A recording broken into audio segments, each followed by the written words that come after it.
Okay, so let's look at our fret shape. So here's a new fret, say, whereas this height would be, oh, I don't know, 45 to 55 thousandths, sort of. I'm not sure exactly what the limits would be, but something like that. And now we know that we have about 2/3 of that left. So now we're here at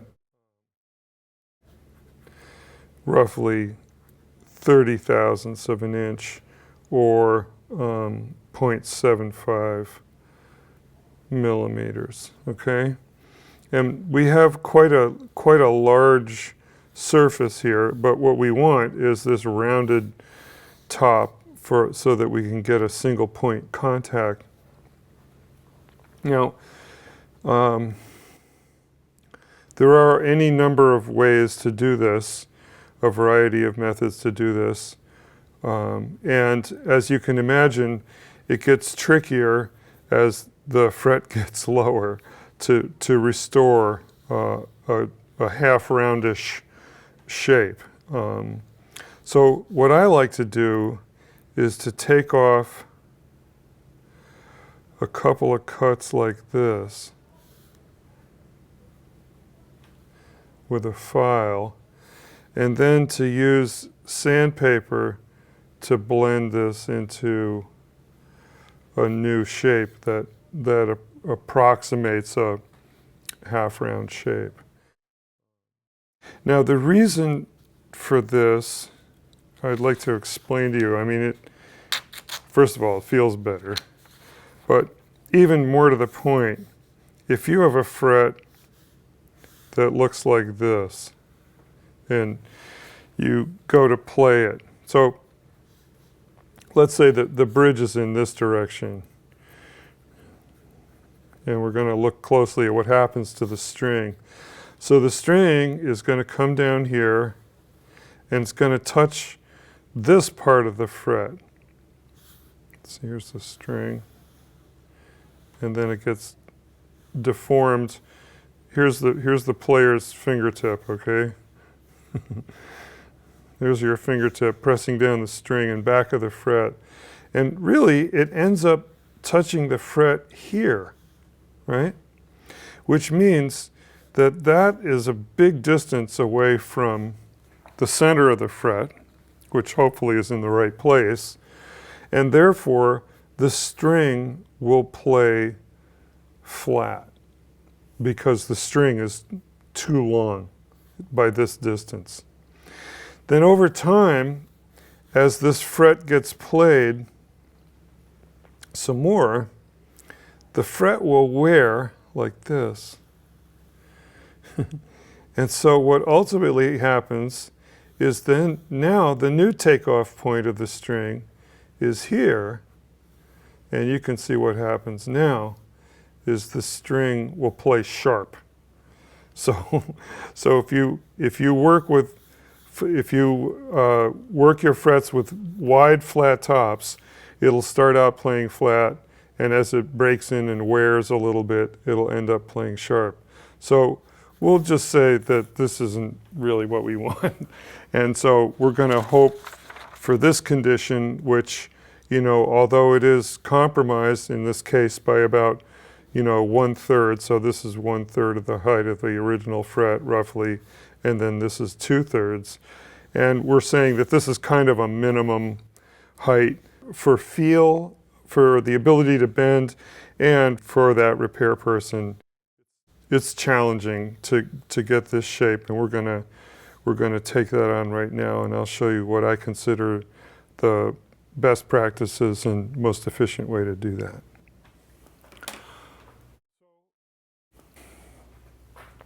I'm going to use this fret mask. I make these on my little table saw.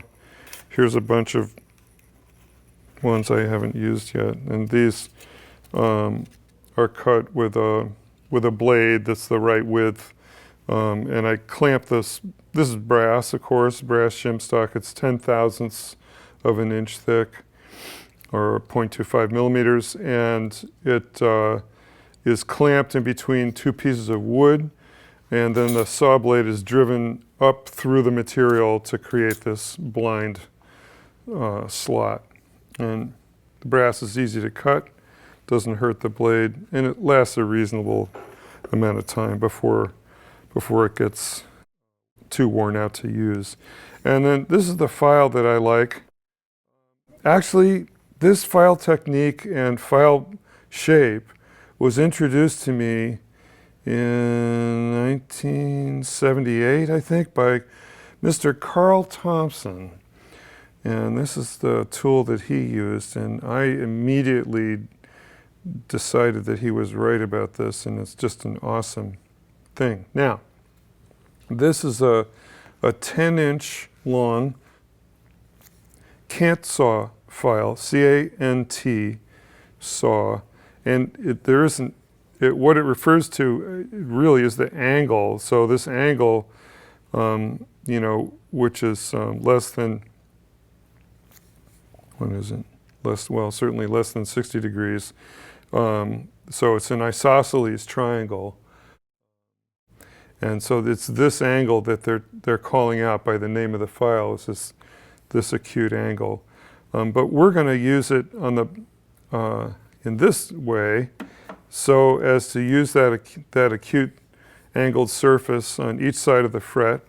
And as you can see, I have carefully removed some material down the center of the file and rounded that gently so that it's not sharp and it can't really cut anything. Okay? So again, single cut file, and I think you'll be able to see in this material that it cuts really well, and it makes little curls. We'll find some curls and show you what those look like. So it just makes little curls, just the same way you get curls when you're working with wood and certain tools. So the job now is to cut from each side. Here, let's see if we can see some. I don't know how close you can get. But those are the little shavings. We're going to cut on each side, and you can see I'm tilting the file.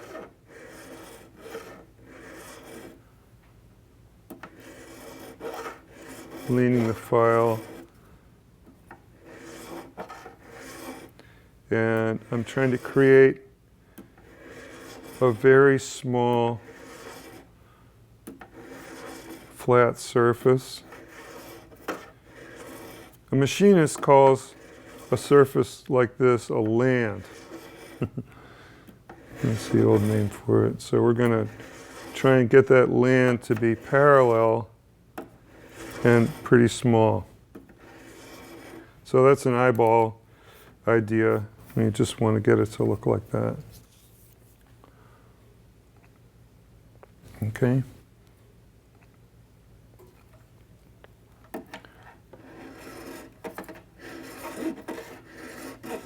Oh, this tape is nice because it keeps your hand, you get to steady the mask, but you don't get your fingers too close to it. It's important to press down pretty hard so you can keep your file in the cut. You don't want it skidding along the fret. And this kind of fret is, this is kind of the normal fret material. It was all we could get for a long time. And a lot of people don't know this, but this kind of fret is called nickel silver, but it doesn't have any silver in it, and it's mostly copper. The cheap fret wire that I don't even know if anybody uses that anymore is 12% nickel, and the balance of it is, most of the balance of it is copper. But this wire that Jimmy used and that we all were able to get at this time in the mid-70s was 18% nickel alloy, and that's what nickel silver is. It's got enough nickel in it to turn the copper a bright silvery color, but it's mostly copper. So this is probably 80% copper.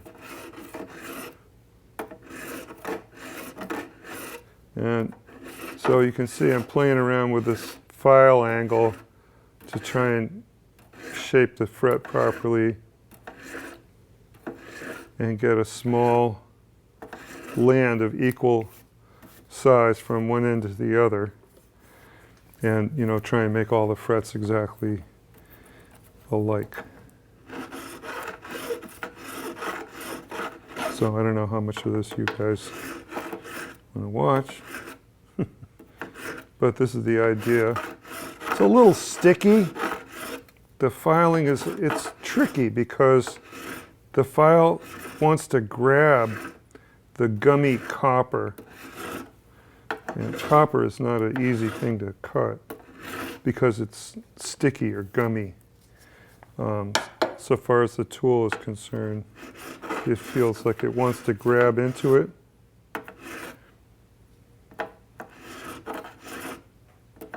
And not the most pleasant material to cut.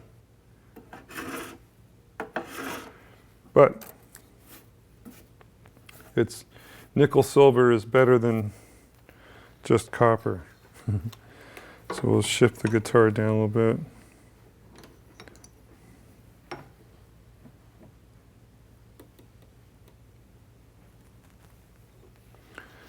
Get a couple more frets.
You can see there's yellow chalk on this file. I can't remember what I was filing, but sometimes that's a good trick to keep sticky material like this from clogging your file. Years ago I tried, it's an old machinist trick to chalk your file. Years ago I tried it for fretwork and I just decided that it was too big a mess and didn't really give a giant benefit. As you can see, the file is cutting beautifully, and there are, I can see a couple of little chunks in here, but mostly I can just push them out with my hand as I'm using it like that. Just pull backwards and the chunks fall out. So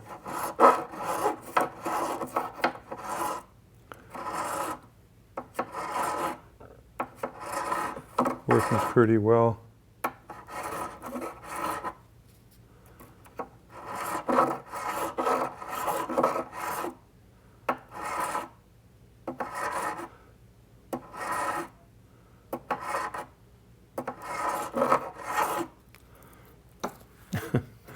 don't really work on other people's guitars anymore. I haven't for many years.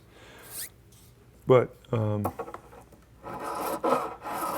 for a big chunk of my work life, I did lots and lots and lots of fret work to pay the bills and support my guitar development habit. And I think I haven't, but I like to think I've tried all the ways of doing this. And this is a way that I think really works well. You'll see as this next step comes into play, what a great result we got with very little fancy stuff. You know, you don't need a lot of special tools. This mask is something, again, that you can make in your own shop if you have a table saw. I guess there's other ways to make it if you're obsessed. You could figure out some way to make it. Of course, you can buy them from Stuart McDonald. They come in different widths. But I've been making these for so long, I just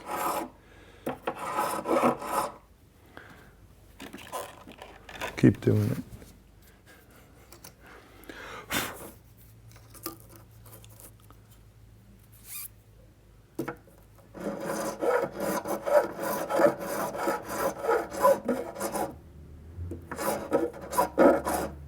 Well, on a Strat,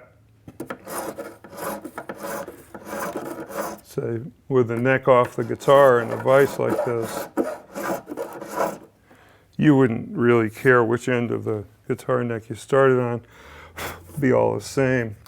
But on this guitar, obviously there's a lot more frets here than there are over here for any given bunch of inches. And we're going to be spending a lot of time up here. And it's good to get your technique together.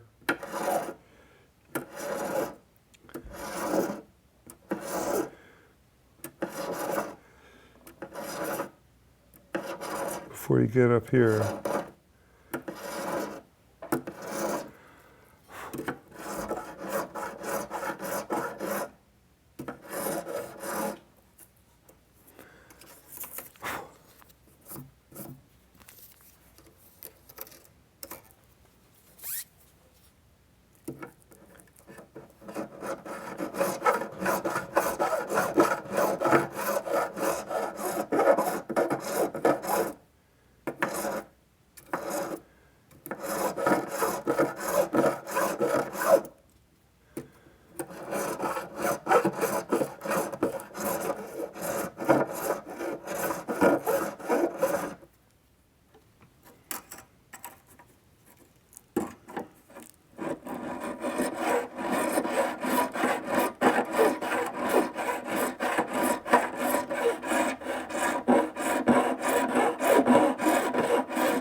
Now I'm just checking to see if I've missed anything.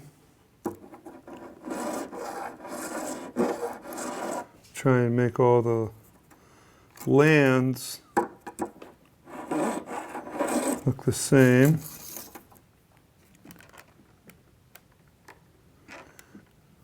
Width, that is the same width.